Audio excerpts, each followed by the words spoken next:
Hello world, hello YouTube. This is my first video on YouTube, so please be kind. My name is Nazeeb Alam, and today I'm here to just do a rambling kind of introduction. And hopefully, as we move forward, I want to use this channel um, to help you learn, and I still believe that I am in the process of learning a lot of things. So that might lead you to ask that, okay, what have you learned so far, and what are you planning to learn from here on? So let me tell you a little more about myself. So first, I have done engineering, mechanical engineering. That's a bachelor's of engineering in mechanical engineering from uh, the Government Engineering College, Bilaspur in Chhattisgarh, and that's where I am at right now. And after that, I did a PGDM in finance, a postgraduate diploma in management with a finance major. Um, that I did from Xavier Institute of Management and Entrepreneurship, Bangalore. And yeah, so it was a 2-year full-time program, basically uh, an MBA by another name, in the sense that that's what the autonomous institutions in India offer. And after that, I went on to work in banking. I worked with one of India's largest private sector banks. And then after a couple of years, I quit and I started preparing for this examination, which is called the UPSC Civil Services Examination in India. So basically, it picks out almost 1,000 finally selected candidates from around 1 million applicants. So that's how tough the competition is for this one. Eventually, I didn't get through, and I spent around like 2.5 years of reading up social sciences for the civil services examination, but I didn't get through. And that's okay, I guess. I learned a lot of social sciences along the way. So, and then I started working at a startup firm in Bangalore. I shouldn't call it a startup, maybe. I should call it a small time consulting firm. And then I did some work around a little more than a year. And then while I was doing that, I um, took the GRE and TOEFL exams for the US universities or for universities abroad, basically. And that's how I got into the Masters in Economics program, the MS Economics program at University of Wisconsin-Madison. So University of Wisconsin-Madison is ranked very highly for economics. It was ranked 12th for economics in the US, according to the US News rankings. So yeah, so I did that. I mean, I did have some admits from Columbia and NYU, but then Columbia University did not offer me, an admit in the economics program that I wanted.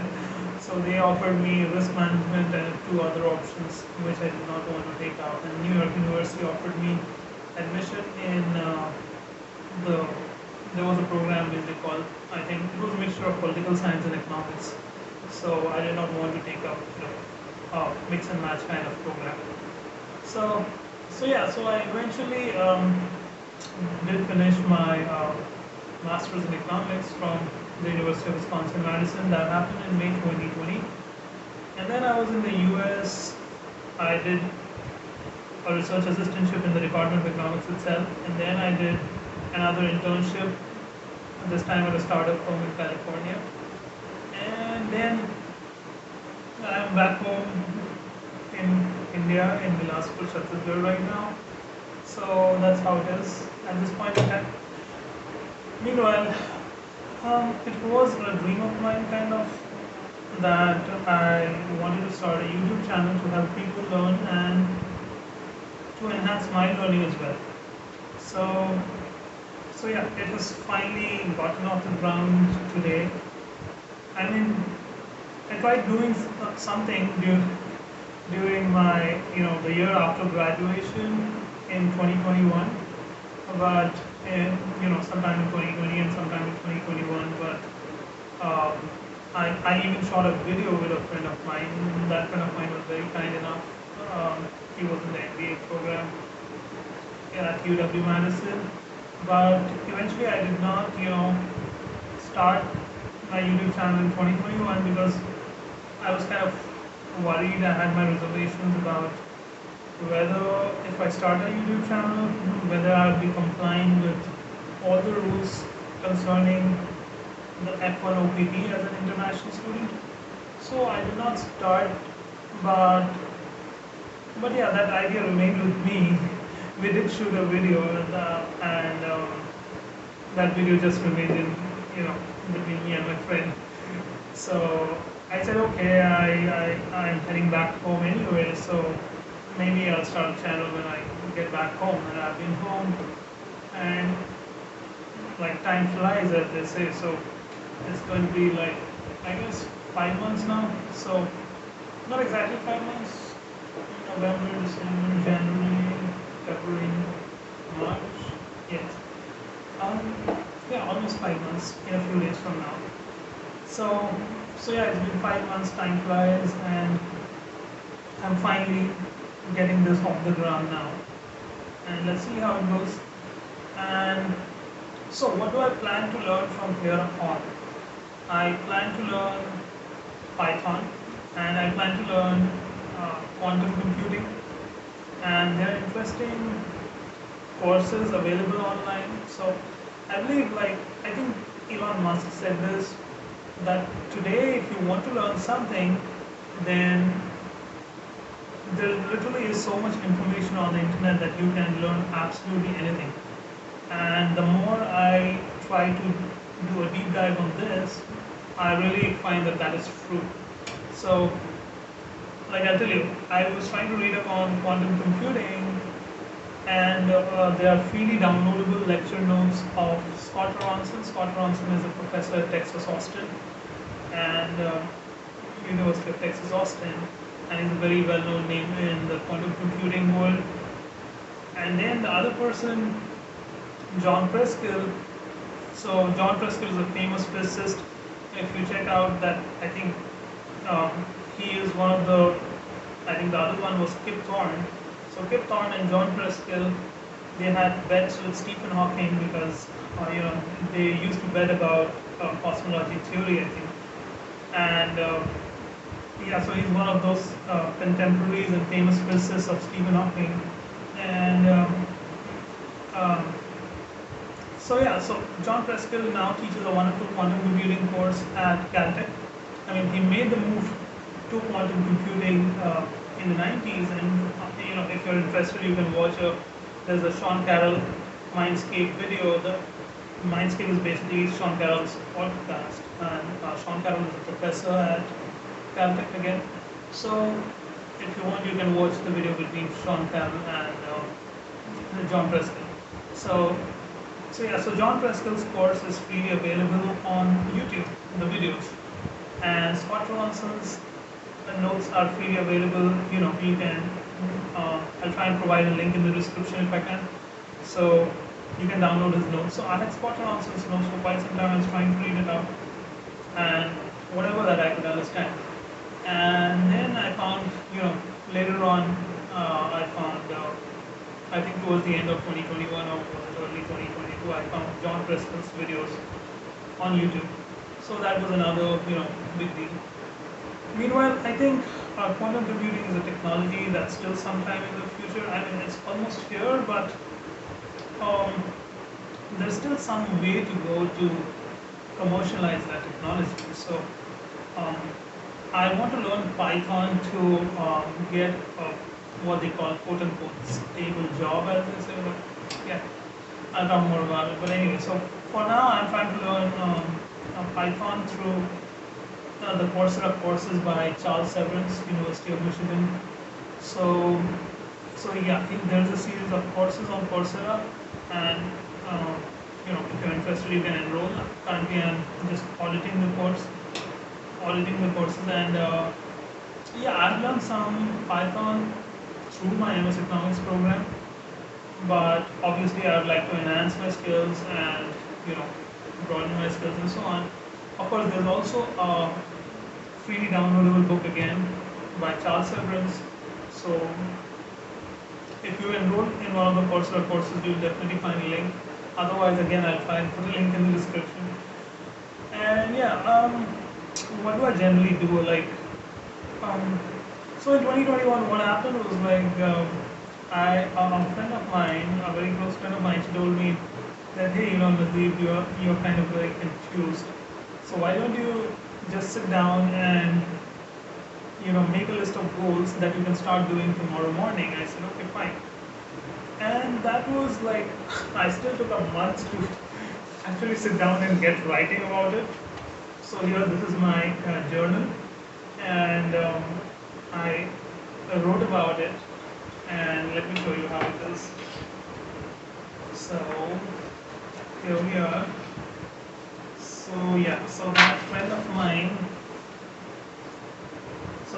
mine, she spoke about it on June 24, 2021. I wrote about it eventually on July 24, 2021, so 1 month later exactly. And I made 3 columns. Here we go. Why, basically the motivation, the goals, and the systems. So I call it the MGS system. Okay. M for motivation, goals, systems. So why I'm calling it the MGS system is because what happens is I've read a lot of positive psychology, or should I call it the way it is called mostly, self-help.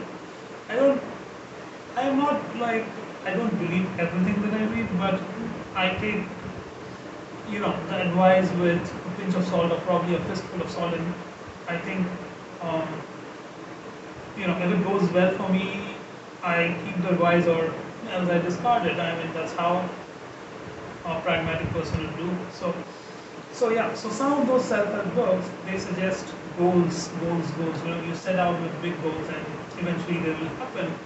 And then there are some books that they tell you that you got to have the systems in place. The systems are more important. And then there are some other books which will tell you, oh, the motivation is important.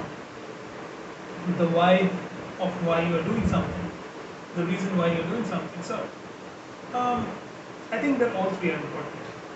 And because I think that all 3 are important, that's why I made this 3-column list. That okay, this is what you want. Like, let's say, this is a very boring first goal that I've written, but it's eventually important after all. Let's say, get a job, then what do you want? So the system in place should be edit my resume again, and then edit my LinkedIn profile. Okay, I still have to work on this. Anyway, so without exposing myself too much, I'm just saying that, okay, here's my goal, and here are the systems that I need to put in place, and here's the why, or the motivation that I need to start with. There are times when our motivation fizzles out, our enthusiasm fizzles out, and then we need to get back to the initial reason why we started. So when you think you are feeling low about acting on your goals, that's when you need to get back to your initial motivation, that what got me started in the first place. Let me think about it and write about it. And probably, for journaling works for me. I don't know how it might be for other people, but journaling definitely works for me. It has helped me get through tough times. And to talk about one more thing, there is, I think a lot of reading that I do. So I needed to funnel out all the kind of reading that I do. So I watched this Cal Newport video about how do I read too much? Yes, that was the title of the Cal Newport video. So Cal basically talks about that if you're reading too much, then you need to divide it into 3 categories. So basically, this is straight off from what Cal has said. I will definitely link Cal's video. So Cal talks about 3 categories of reading. One is make a fair number of books every month.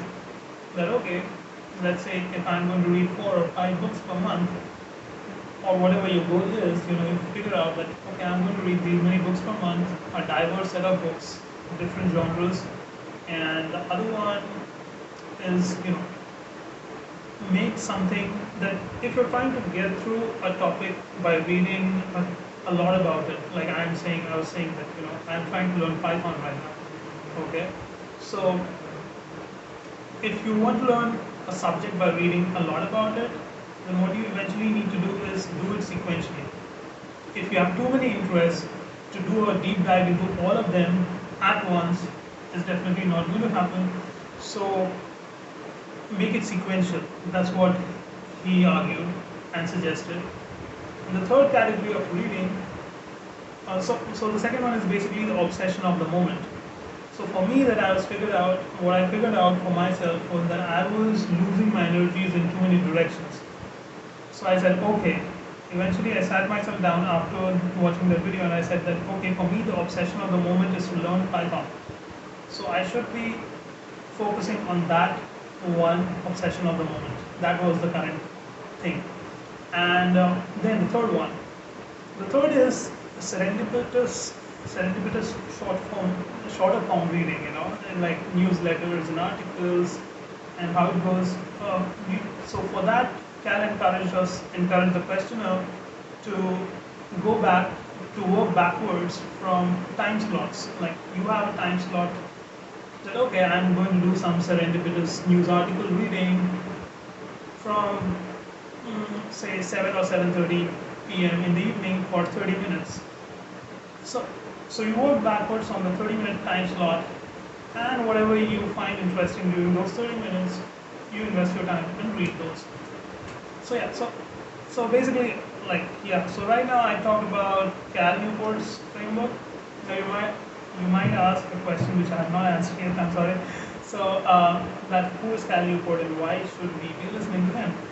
So Cal Newport is a professor of computer science at Georgetown University, and he has done his PhD from MIT, and he has been a well-known author since about productivity and the role of technology in social media. And I have been following his blog since 2013, so I find his ideas interesting. So he has coined the term deep work, and he has been advocating digital minimalism as a concept. So I pre-ordered his book around the time of release, Digital Minimalism, while I was in the US. But as happens to me for a lot of books, I read the first few chapters and then my interest fizzles out for some reason, and then I don't finish. So a lot of my books remain unfinished. Here is one of those books that I finished. This is Ignited Minds by APJ Abdul Kalam. And yeah, there are many interesting ideas, and even though he himself is a visionary, he talks about a lot of other visionaries that he met. So that is one. What is lying on my table? The next one, this is Futures and Options, Sunil K. Parmeshwaran. So this is again a textbook in finance, and I was just browsing through literally the chapter on interest rate derivatives. So anyway, so these are the books that are lying on my table right now. So I'll talk more about my reading as we go along. So basically, as I said, so this channel is going to be about learning. So hopefully, I can learn from you as well. Thank you, and I will sign off for now, sending you a lot of love, affection, and good wishes your way. And hopefully, I'll see you soon in the next video. Thank you.